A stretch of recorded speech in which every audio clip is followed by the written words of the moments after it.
మనుషులు ఏదైతే చేస్తారో, ఏ పనులైతే చేస్తారో, ఏదైతే విత్తుతారో అదే పంటను కోస్తారు, ఇది వాస్తవము అని దేవుడు రాయించండి. చాలామంది తల్లిదండ్రులు బాధపడుతూ, ఏంటోనండి మేము చాలా దేవుని యందు భయంతో ఉన్నాము, భక్తిగా ఉన్నాము, మేమందరం కూడా భక్తిగా గడపాలనుకుంటున్నాము, కానీ మా పిల్లలు ఎక్కడో దారి తప్పిపోతున్నారు అని పిల్లల విషయమై బాధపడుతుంటారు. ఇంతకీ పిల్లలకి ప్రారంభ పాఠశాల ఏదంటే తల్లి ఒడే. అందుకే స్కూల్లో కూడా ఒక స్లోగన్ రాగా చెప్తుంటారు, ఇదిగో తల్లి లాంటి శిక్షణ, తండ్రి లాంటి సంరక్షణ.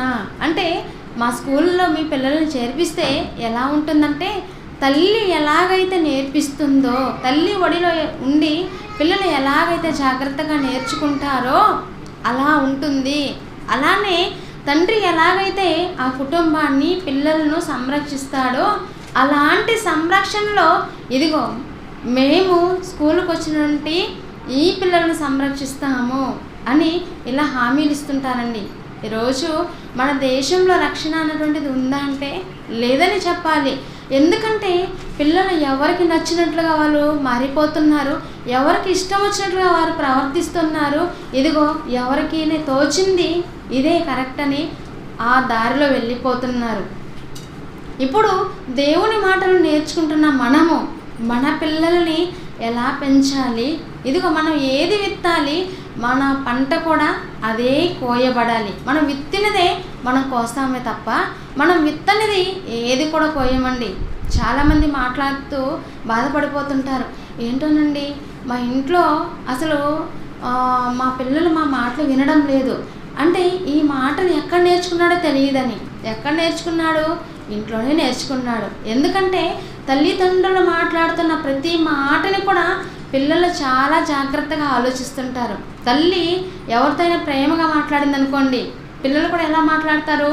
వాళ్ళతో ప్రేమగానే మాట్లాడతారు. అదే తల్లి కోపంగా మాట్లాడింది అనుకోండి, పిల్లలు కూడా ఎలా మాట్లాడతారు?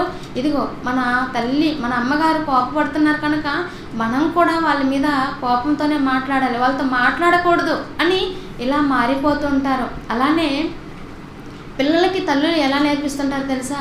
ఇదిగోరా మీ నాన్న షర్టు పలానా చోట పెట్టాడు, లేదంటే ప్యాంటు పలానా చోట పెట్టారు, ఇప్పుడు ఏం చేయాలి?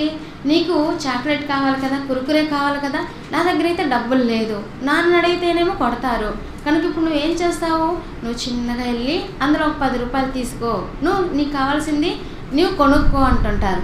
అంటే చెప్పకనే ఇదిగోరా నువ్వు దొంగతనం చెయ్యి అని చెప్పకనే తల్లి ఏం నేర్పిస్తుంది?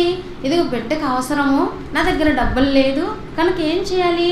తండ్రి జోబీల నుంచి తీసుకో 10 రూపాయలు అని చెప్తారు. అంటే తల్లి ముందే జరిగింది కార్యక్రమం, అంటే తల్లి ముందే జరిగింది. ఇలా అప్పుడొక 10 రూపాయలు, అప్పుడొక 10 రూపాయలు, అప్పుడొక 20 రూపాయలు అంటే పిల్లల అవసరాన్ని బట్టి తీసుకుంటుంటారు.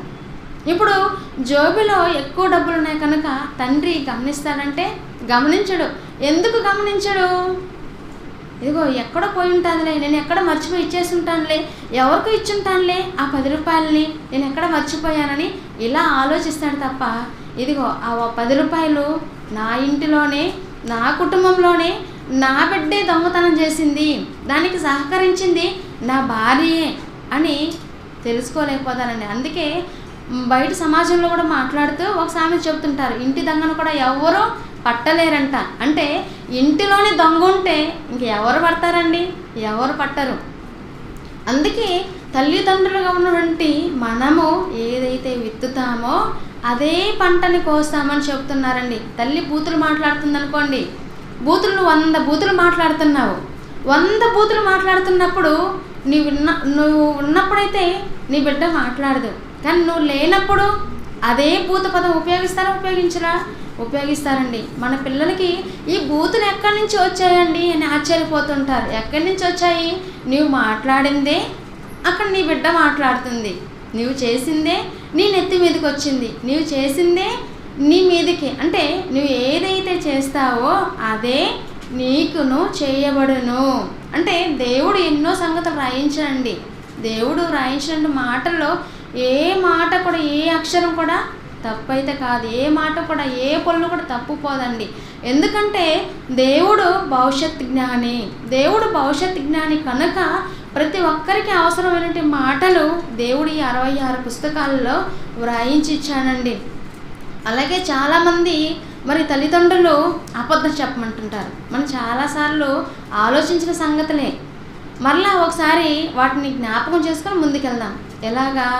తండ్రి ఇంట్లో ఉంటారు, అప్పులు వాడు వచ్చాడనుకోండి, అప్పడిగేదానికి ఇదిగో మీ నాన్న ఉన్నారా అని అడుగుతారు. ముందే వాళ్ళ నాన్న చెప్తారే, వాళ్ళని అంకులు వచ్చారంటే ఇప్పుడు నువ్వేం చెప్పాలి? మా నాన్న లేదని చెప్పు అని. మరి కరెక్ట్గా తండ్రి ఎలాగైతే చెప్పారో అలానే అప్పులు వాళ్ళు వచ్చారు. అరే మీ నాన్న ఉన్నారా అని అంటే వాడు తెలియకనే ఒక నిజాన్ని చెప్తాడు. ఏమని చెప్తాడు? మా నాన్న లేదని చెప్పమన్నాడు అని. అంటే ఇంట్లో అయితే ఉన్నారు, మా నాన్న లేదని చెప్పమన్నాడు అని. అలాగే ఈ సెల్ ఫోన్స్ వచ్చాయి కదండి. సెల్ ఫోన్స్ వచ్చినాక అబ్బా ఎన్ని అబద్ధాలు, చాలా అబద్ధాలు, నిమిషానికి క్షణానికి కూడా అబద్ధాలు తెలియకనే మరి మాట్లాడేస్తుంటారు. ఎలా మాట్లాడేస్తుంటారు? మన కళ్ళ ముందే వెళ్తుంటారు. బైక్లో ఫోన్ చేసామనుకోండి, ఎక్కడున్నారండి అని మనం అడిగితే నేను ఇప్పుడు బజార్లో ఉన్నాను, నేను డీమార్ట్లో ఉన్నాను అనేసి అంటారు. ఎక్కడుంటారు? మన కళ్ళ ముందే వెళ్తుంటారు. అంటే ఎంత ఈజీగా అబద్ధం చెప్పేస్తుంటారంటే అంత ఈజీగా అబద్ధం చెప్పేస్తుంటారు. ఒకప్పుడైతే ల్యాండ్ లైన్ ఉండేవి, ఇప్పుడు ల్యాండ్ లైన్ ఎక్కడ ఉంటుంది? ఇంట్లోనే ఉంటుంది. ఇప్పుడు ఆ ఫోన్ తీసినప్పుడు ల్యాండ్ లైన్లో మాట్లాడుతున్నప్పుడు ఏమని మాట్లాడాలి? లేదు నేను బజార్లో ఉన్నాను, నేను బస్ స్టాండ్లో ఉన్నాను, నేను ఇప్పుడే బయట వచ్చాను, నేను నా ఫ్రెండ్తో బయట వెళ్తున్నానని అబద్ధం చెప్పేదానికి ఉందా? లేదు, ఇంట్లోనే ఉన్నారు. ఇప్పుడు ఇంట్లోనే ఉన్నప్పుడు ఒకవేళ ఫోన్ వచ్చింది, ఇప్పుడు ఇంట్లో ఉన్నప్పుడు ఫోన్ వచ్చినప్పుడు తల్లికి ఫోన్ వచ్చింది అనుకోండి, వెంటనే అమ్మ పలానా వాళ్ళు ఫోన్ చేస్తున్నారని చెప్పగానే ఇదిగో నేను లేనని చెప్పే అంటారు. మరి ఫోన్ తీసినప్పుడు అంకుల్ మరి మా నాన్నగారు లేరంట. ఇక్కడ లేదని చెప్పరు, ఏమని చెప్తారు? లేరంట. అంటే ఉన్నారు కానీ లేరని చెప్పకనే వీళ్ళు నిజాన్ని చెప్పేస్తుంటారు. ఎంత అబద్ధం అండి!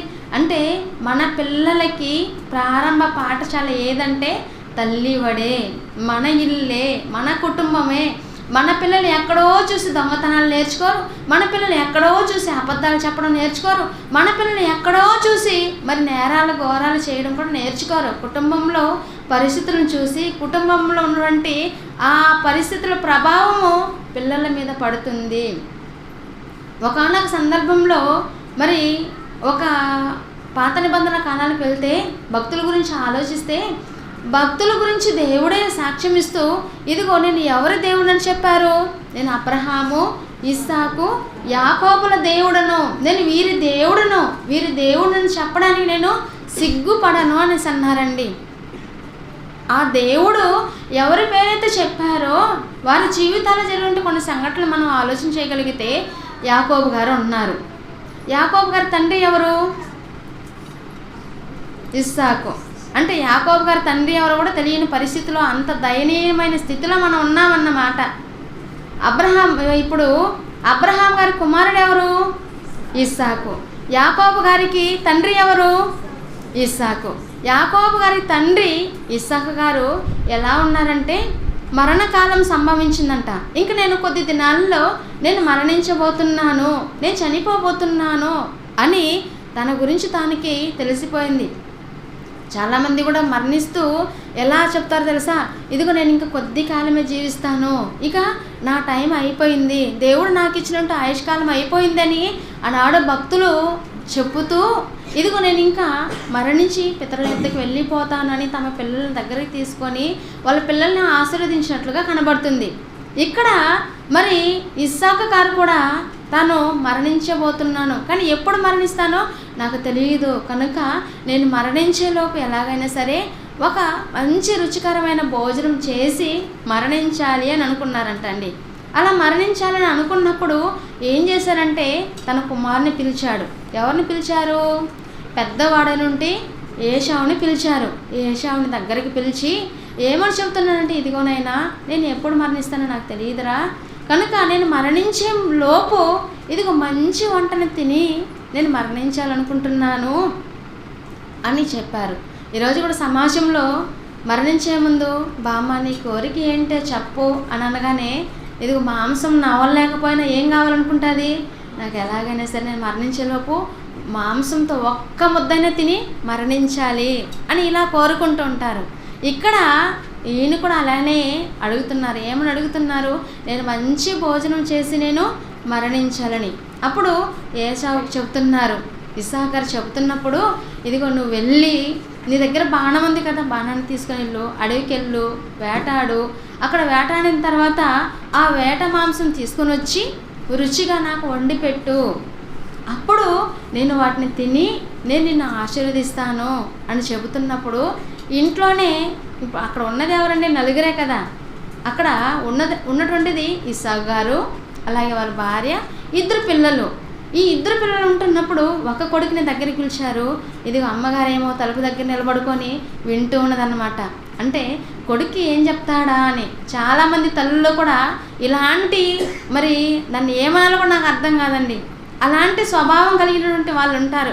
ఇదిగో నీ తండ్రి ఎవరితో మాట్లాడుతున్నారో ఒకసారి చెవి పెట్టి విను, ఫోన్లో ఎవరితో మాట్లాడుతున్నారో ఇదిగో నువ్వు ఆలకించు, ఎవరి దగ్గర కూర్చున్నారో ఒకసారి చూడు, ఇదిగో ప్రయాణిస్తున్నారు కదా, ప్రయాణించేటప్పుడు ఎవరెవరు పక్కన కూర్చున్నారో ఒకసారి చూడు, నువ్వు ఒక కన్ను కనిపెడుతూ ఉండు అని ఇలా చెబుతుంటారు. ఇది ఎవరి ఆలోచన, దేవుని లక్షణాల, దయ్యపు లక్షణాలు. ఈ ఆలోచన నీకు కలిగి ఉందంటే, ఇలాంటి మనసు నీవు కలిగి ఉన్నావంటే ఇది దేవుని లక్షణాలు కాదు. ఇది ఎవరి లక్షణాలంటే దయ్యపు లక్షణాలు. ఇక్కడ తండ్రి కొడుకుని పిలిచాడు, నీ కొడుకే కదా, మీ ఇద్దరికి దేవుడు ప్రేమించి ఇటువంటి తొలి సంతానము గర్భఫలం. మరి అలా ఇస్సాకుతో చెబుతున్నప్పుడు, మరి ఇస్సాకు ఈ ఏశావుతో చెబుతున్నప్పుడు ఏమనాలి, ఏమోలే తండ్రి గారు తనకి సీక్రెట్ చెబుతున్నారులే అని అనుకోవాలి అని ఆలోచన చేయకుండా వెంటనే యాకోబుని పిలిచింది.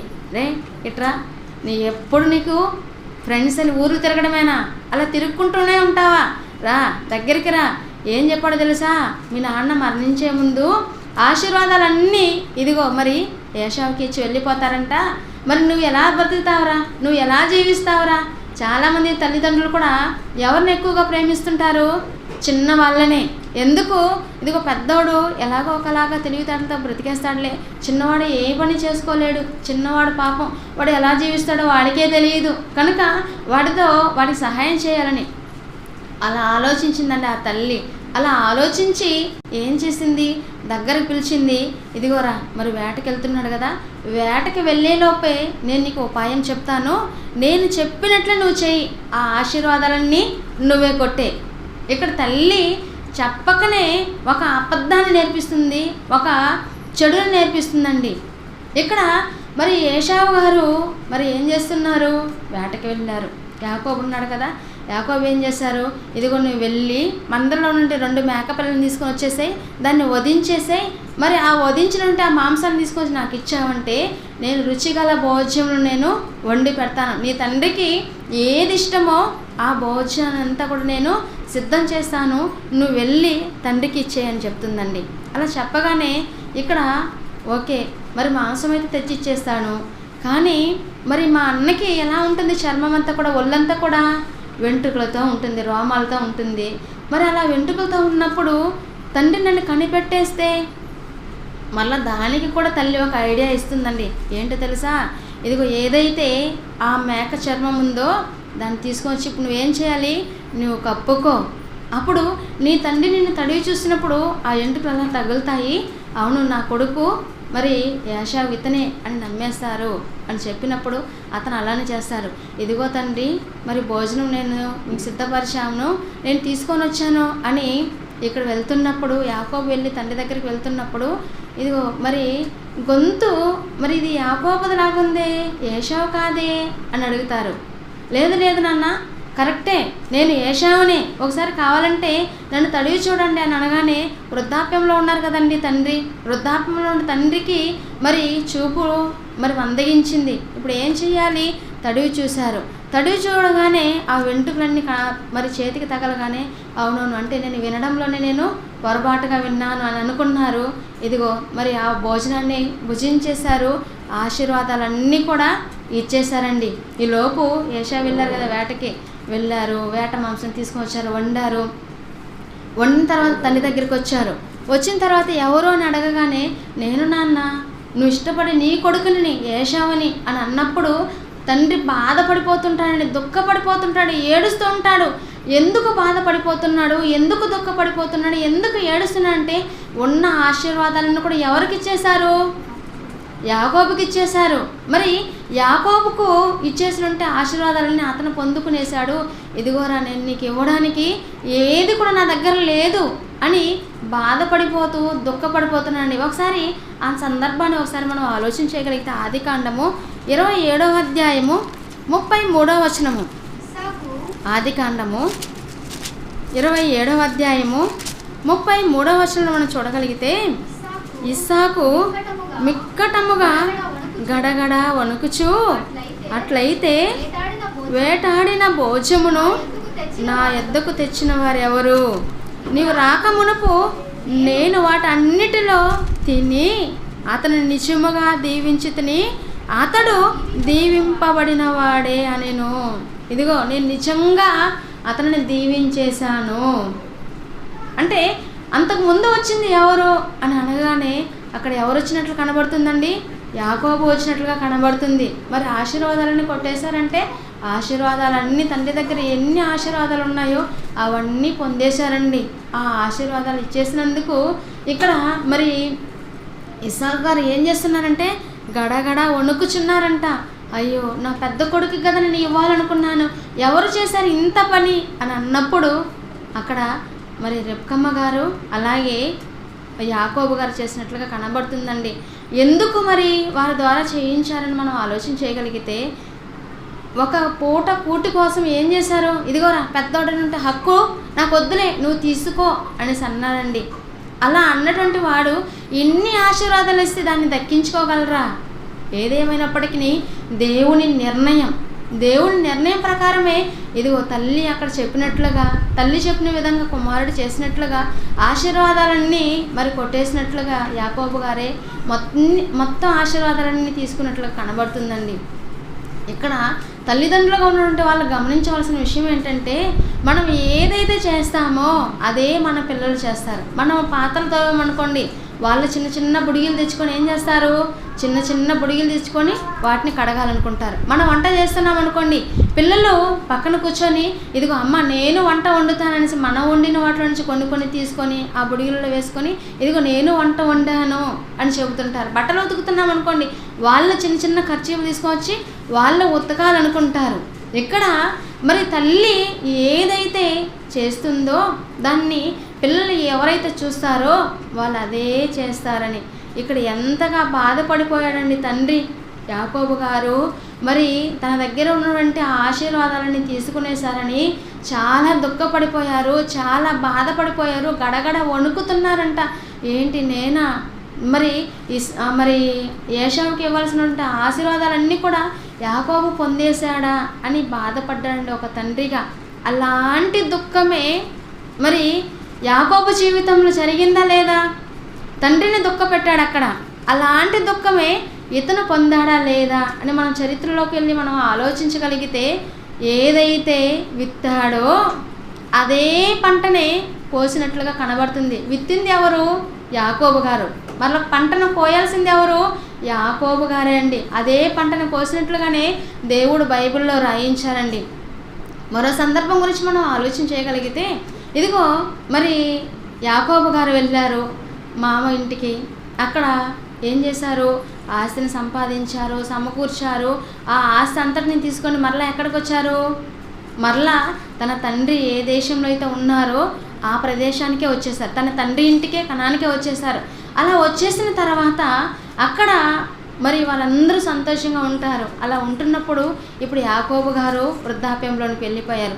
వృద్ధాప్యంలోనికి వెళ్ళిపోయినట్టు యాకోబు గారికి మరలా అదే దుఃఖం. తన తండ్రి ఎలాగైతే బాధపడ్డారో, తన తండ్రి ఎలాగైతే దుఃఖించారో అలాంటి దుఃఖమే మరలా ఇతను కలిగినట్లుగా కూడా మనము చూడగలమండి.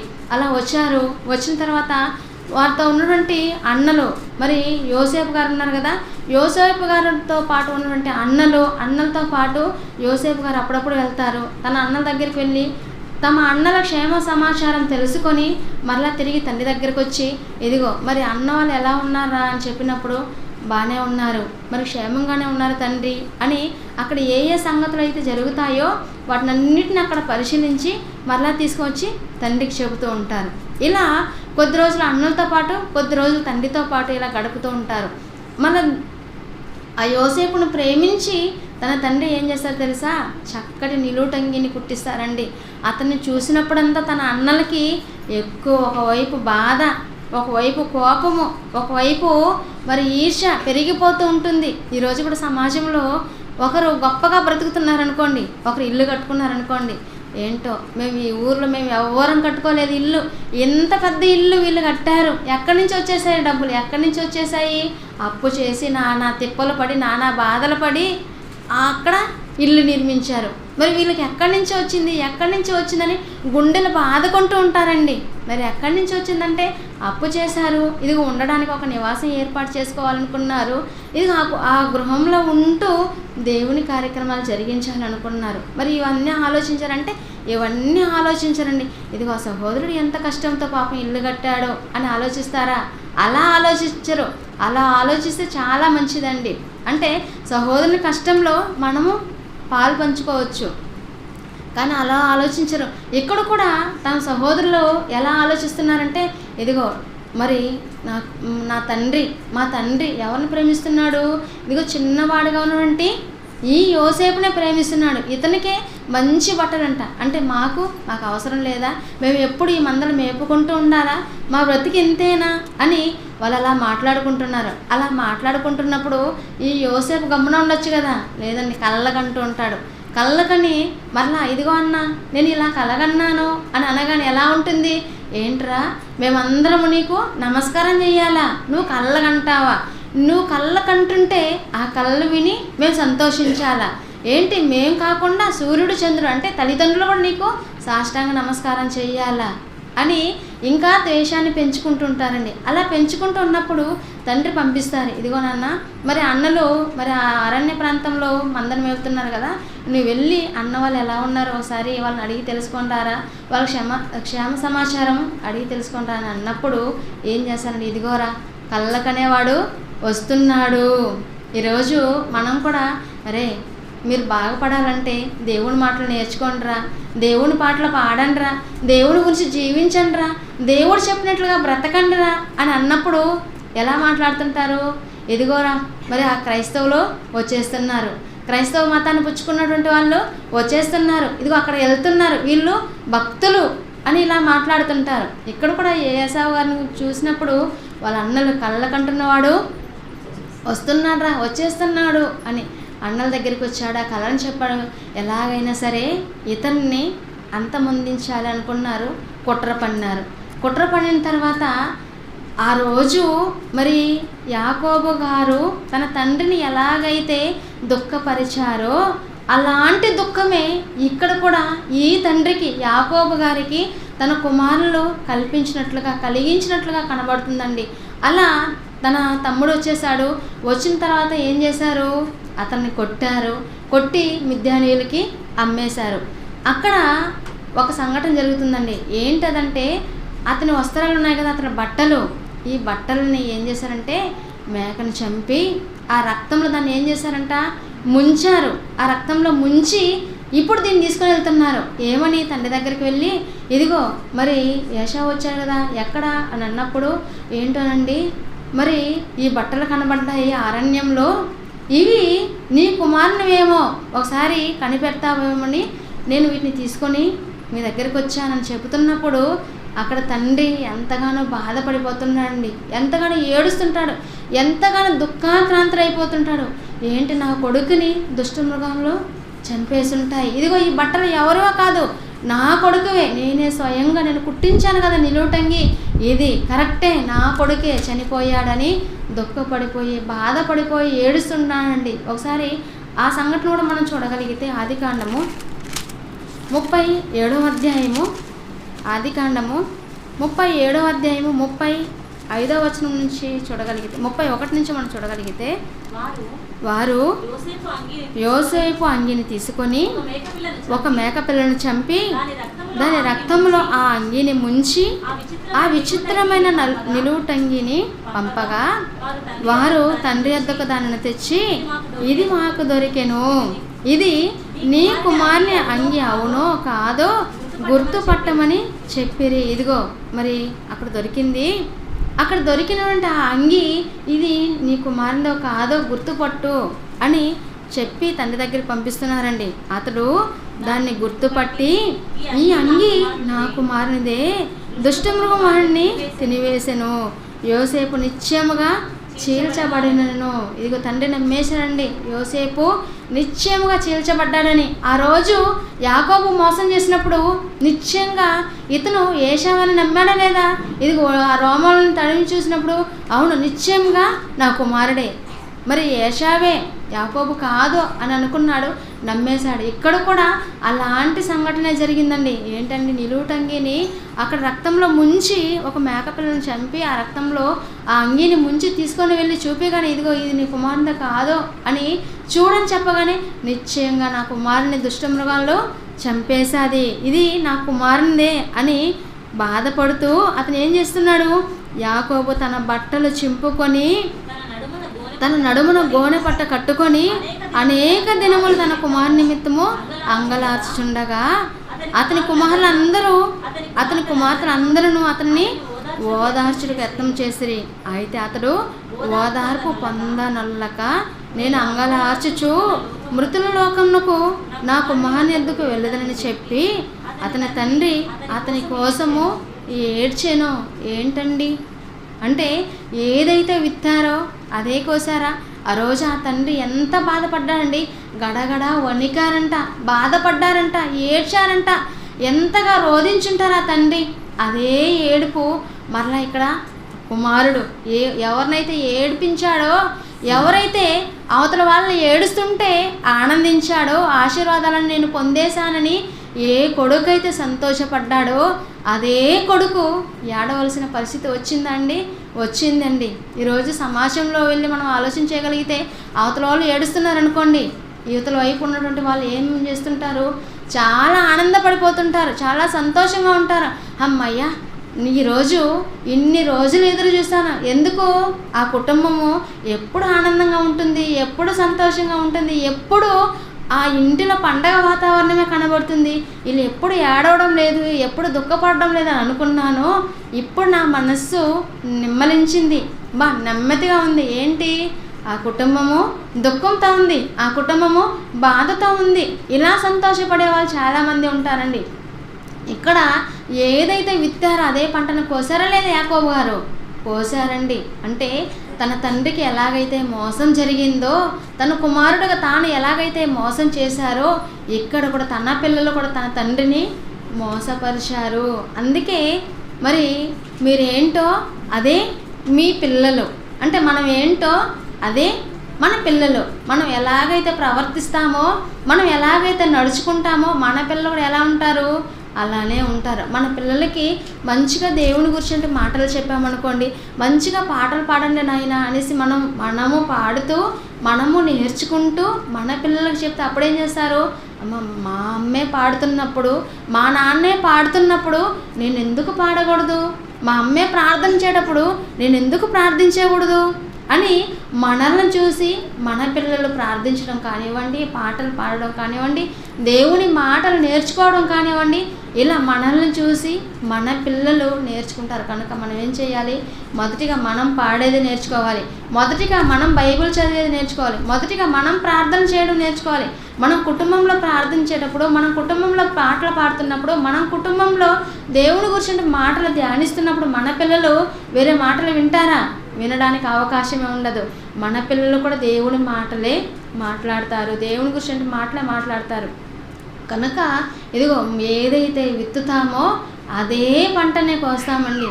దేవుడు కూడా రాయిస్తూ ఏమని రాయించారో ఒకసారి మనం చూడగలిగితే, ఒకసారి యెహెజ్కేలు గ్రంథము 16వ అధ్యాయము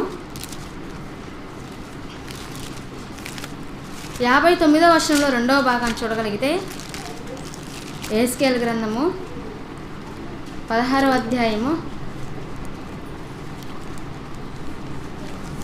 59లో నీవు చేసినట్టే నేను నీకు చేయబోచున్నాను. ఇదిగో నువ్వు ఏదైతే చేశావో నేను కూడా నీకు అదే చేయబోతున్నానన్నారండి దేవుడు. మనము ఏదైతే విత్తుతామో అదే కోస్తాం. మనం ఏదైతే చేస్తామో దానినే మరలా మనము అనుభవిస్తాం. అందుకే నీవు చేసినట్లే నీకు చేయబోచున్నాను, నేను నీకు చేయబోచున్నాను. ఏదైతే నీవు చేస్తావో అదే నేను నీకు చేస్తానంటున్నాడు దేవుడు. మనం గలతీయులకు రాసిన పత్రికలో మనం ఒక మాటను మనం చూడగలిగితే, అపోస్తలుడైన పౌలు గారు గలతీ సంఘానికి పత్రికను రాస్తూ, గలతీయులకు రాసిన పత్రిక 6వ అధ్యాయము 7వ వచనం నుంచి మనం చూడగలిగితే, మోసపోకుడి, దేవుడు వెక్కిరింపబడడు, మనుషుడు ఏమి విత్తునో ఆ పంటనే కోయును. ఈరోజు చాలామంది అండి మమ్మల్ని ఎవరు చూడలేదులే, మేము ఎవరితో ఏ మాటలు చెప్పినా వినేస్తారులే, మేము చెప్పిందే వాస్తవంలే, మేము చెప్పిందే నమ్మేస్తారులే అని ఇలా సహోదరుల మధ్య సహోదరురాళ్ళ మధ్య మరి విభేదాలను పుట్టిస్తుంటారు. ఎవరు మమ్మల్ని చూడలేదు కదా అని. నీవు ఏదైతే విత్తుతావో అదే పంట నీవు కోస్తావు. ఇదిగో ఇక్కడ ఆ రోజు మరి ఇస్సాకు గారి జీవితంలో యాకోబు గారు చేశారా లేదా? చేశారు. అదే దుఃఖాన్ని మరలా యాకోబు గారు అనుభవించారా లేదా? అనుభవించారు. ఈరోజు సహోదరులుగా ఉన్నట్టు మనము దేవుని మాటలను చేతబట్టుకున్న మనము, దేవుని మాటలు నేర్చుకుంటున్న మనము, సంఘంలో ఉంటున్న మనం ఏం చేయాలి? మన మాటలను జాగ్రత్తగా ఉంచుకోవాలి. మనం ఎవరితో ఎలా మాట్లాడుతున్నామో నోటిని అదుపులో ఉంచుకొని మాట్లాడాలి. మనం ఎవరితో ఏ విధంగా ప్రవర్తిస్తున్నామో మన ప్రవర్తనను జాగ్రత్తగా చూసుకోవాలి. ఇక్కడ ఏం చెప్తున్నారు? మోసపోకుడి, దేవుడైతే వెక్కిరింపబడడు, మనుష్యుడు ఏమి విత్తునో ఆ పంటనే కోయును. ఎలాగనగా తన శరీరేచ్ఛలను బట్టి విత్తువాడు తన శరీరం నుండి క్షయమును పంటను కోయును. శరీరేచ్ఛల నుండి విత్తేటువంటి ప్రతిదీ కూడా ఎలా కోయబడతానంట? క్షయమైనది, అంటే నాశనం అయిపోయేది. ఇదిగో శరీరంతో విత్తుతున్నావా, మరలా పంట ఎలాంటిది కోస్తావు? అది నాశనమయ్యే పంటే కోస్తావు. కానీ ఆత్మను బట్టి విత్తువాడు ఆత్మ నుండి నిత్య జీవమున పంటను కోయును. ఇదిగో ఆత్మను బట్టి, ఆత్మకి సంబంధించినటువంటి ఆహారము ఏంటి? దేవుని మాటలు, దేవుని గురించిన పాటలు. ఎక్కడన్నా సహోదరులు కూర్చున్నారనుకోండి, ఎవరి గురించి మాట్లాడాలి? ఇదిగో ఆ అన్న అలాగా, ఈ అన్న ఇలాగా, ఒకప్పుడు అలా ఉండేవాడు, ఒకప్పుడు ఇలా ఉండేవాడు, ఇప్పుడు ఇలా ఉన్నాడు. ఇవి అనవసరమైనవి. దేని గురించి మాట్లాడాలి? అక్షయమైన దాని గురించే మాట్లాడాలి. నాశనం లేని దాని గురించే మాట్లాడాలి. ఏంటి నాశనం లేనిది? దేవుని మాటలు, ఆత్మ. ఇప్పుడు ఆత్మని నువ్వు ఎక్కడికి నడిపించాలి? ఇది నీ సహోదరునికి లేనిపోని మాటలను చెప్పి ఆత్మని పాతాలను దోహేస్తావా? లేదా దేవుని మాటలను చెప్పి ఆత్మని మరి నిత్యము ఉండే ఆ మహాలోకానికి నడిపిస్తావా? ఎక్కడికి నడిపిస్తావు? నిత్యము ఆ ఆత్మ ఎల్లప్పుడూ సంతోషంగా ఉండే ఆ పరలోకానికి చేరుకోవడానికే ఇన్ని ప్రయత్నాలు, ఇన్ని ప్రయాస, ఇన్ని కష్టము, ఎన్ని సెమినార్లు అండి, ఎన్ని బైబిల్ తరగతులు. దేని కొరకు? ఈ శరీరం కాదు, శరీరం గురించి అయితే కాదు, శరీరానికి అయితే కాదండి, ఆత్మను పాతాళం నుంచి తప్పించాలనే ఈ ప్రయత్నం. కనుక ఏం చేయాలి? ఆత్మను బట్టి విత్తువాడు ఆత్మ నుండి నిత్య జీవన పంట కోయును. మనము మేలు చేయుటయందు విసుగక ఇందుము. మనం మేలు చేసే విషయంలో ఎక్కడ కూడా విసుగు కొనకూడదంట. విసుగు కొనక ఏం చేయాలి? మేలు చేయాలి. మేలు చేయక విసుగుకుందుము. మనము అలయక మేలు చేసితిమేని తగిన కాలమందు పంటను కోస్తాము. ఇదిగో మనం మేలు చేస్తున్నాము. మన ఎట్లా సహోదరులు కానివ్వండి, సహోదరుమణులు కానివ్వండి, ఏం చేస్తున్నారు? వాళ్ళు కీడే చేస్తున్నారు. మనం మేలు చేస్తున్నా వాళ్ళు కీడే చేస్తున్నారు, మనం మేలు చేస్తున్నా వాళ్ళు కీడే చేస్తున్నారు. కానీ మనం మేలు చేసే విషయంలో ఏం కాకూడదు? అలసిపోకూడదు. మన ఓపిక ఉన్నంత వరకు మనం ఏం చేయాలి? మేలే చేయాలి, మేలే చేస్తూ ఉండాలి. మనము మేలు చేయటందు విసుగక ఇందుము. మనం ఎప్పుడు కూడా మేలు చేసే విషయంలో విసుక్కొనకూడదు. ఇదిగో నా విషయంలో పలానప్పుడు పలానా చెల్లి ఈ విధంగా చేసింది కదా, పలానా అక్క ఈ విధంగా చేసింది కదా, పలానా తమ్ముడు ఈ విధంగా చేశాడు కదా అని నువ్వు అతనికి మేలు చేయడం మాత్రం నువ్వు మానుకొనకూడదు. ఎప్పుడు అతను నీ పట్ల ఏ విధంగా ప్రవర్తించినా కూడా, ఎన్ని మాటలు అబద్ధ సాక్ష్యం పలికినా కూడా, ఎన్ని నీ మీద నిందలు వేసినా కూడా, నీ గురించి ఎన్ని లేనిపోని మాటలు పలికినను నువ్వేం చేయాలి? నువ్వు విసుగక మేలు చేయటందు మనం అందరం కూడా విసుగక ఉండాలి. మనం అలేక మేలు చేస్తేమేని తగిన కాలమందు పంట కోతము. మనం మేలు చేస్తూ ఉంటే తగిన కాలం వస్తుంది. ఏంటి ఆ కాలము? పంట కోసే కాలం, కోతకాలం. ఆ కోతకాలంలో మరి తగిన కాలం పంట కోతము. కాబట్టి మనకు సమయం దొరికిన కొలది అందరి ఎడలను విశేషముగా విశ్వాస గృహమునకు చేరిన వారి ఎడలను మేలు చేయదుము. ఇదిగో మనము అందరి ఎడల, కాబట్టి మనకు సమయం దొరికినప్పుడు అందరి ఎడల మనం ఎలా ఉండాలి? మేలు చేసేవారిగానే ఉండాలి. అవతల వాళ్ళు కీడు చేస్తే, వాళ్ళకి కీడు చేశారు, పంట కీడునే విత్తారు, మళ్ళీ ఏది కోసుకుంటారు? కీడునే కోసుకుంటారు. మేలు విత్తితే మేలే కోస్తాం. కానీ దేవుని సంఘంలో ఉన్నటువంటి మనము ఏ పంట అయితే విత్తుతామో అదే కోసాం. కనుక మన నోటి నుంచి వచ్చే మాటల, మన ప్రవర్తన, మన పిల్లల్ని పెంచే విధానమా, ప్రతి విషయంలో కూడా మనం ఏం చేయాలి? జాగ్రత్త కలిగి ఉండాలి. మన పిల్లలు సక్రమంగా పెరగలేదు, మన పిల్లలు దారి తొలగిపోతున్నారు, మన పిల్లలు మన మాట వినడం లేదంటే మొదటిగా తల్లిదండ్రులుగా మనం బాగలేదు కనుకనే మన పిల్లలు దారి తప్పిపోతున్నారు అని ఆలోచించాలి. అలా ఆలోచన రాగానే మన పిల్లల్ని సక్రమైన మార్గంలోనికి పెంచాలి. ఎలా పెంచాలి? వాక్యంతో పెంచాలి. అందుకే అది క్షయము కానిది, అక్షయమైనది. ఆ అక్షయమైనది వాక్యంతో మన పిల్లలను పెంచితే, వాక్యంతో మన పిల్లలను జాగ్రత్తగా మనం పెంచగలిగితే, ఇదిగో ఆ వాక్యాన్ని తాము నేర్చుకుంటూ తమ జీవితాలు అన్వయించుకుంటూ దేవుని కొరకు బ్రతకగలిగితే నాశనం లేని ఆ లోకానికి, ఆ పరలోకాన్ని సంపాదించుకునే వారిగా ఉంటారు. కనుక ఇదిగో మనుషుడు ఏదైతే విత్తుతాడో ఆ పంటనే కోస్తాడు అని దేవుడు రాయించాడు. కనుక మనం మాట్లాడుతున్నప్పుడు మన ప్రవర్తన, మనం ప్రవర్తించే ప్రవర్తన, మనం చూస్తున్న చూపు, ప్రతిదీ కూడా జాగ్రత్తగా కాపాడుకుంటూ దేవుని పిల్లలుగా దేవుని సంఘంలో చేరుంటే మనము, దేవుని పిల్లలుగా ఉంటే మనము దేవుని లక్షణాలను కలిగిన వారిగా ఉండాలి. ఒకవేళ అలాంటి దేవుని లక్షణాలు మనలో లేదా, ఎవరి లక్షణాలు ఉన్నట్లు? అపవాది లక్షణాలు మనలో ఉన్నట్లు. అంటే ఇదిగో నీ ప్రవర్తనలో మార్పు ఉందంటే, నీ మాటలో తేడా ఉందంటే, నీ చూపులో తేడా ఉందంటే, ఇదిగో ఇవి దేవుని లక్షణాలు కాదు, ఇది అపవాదిది.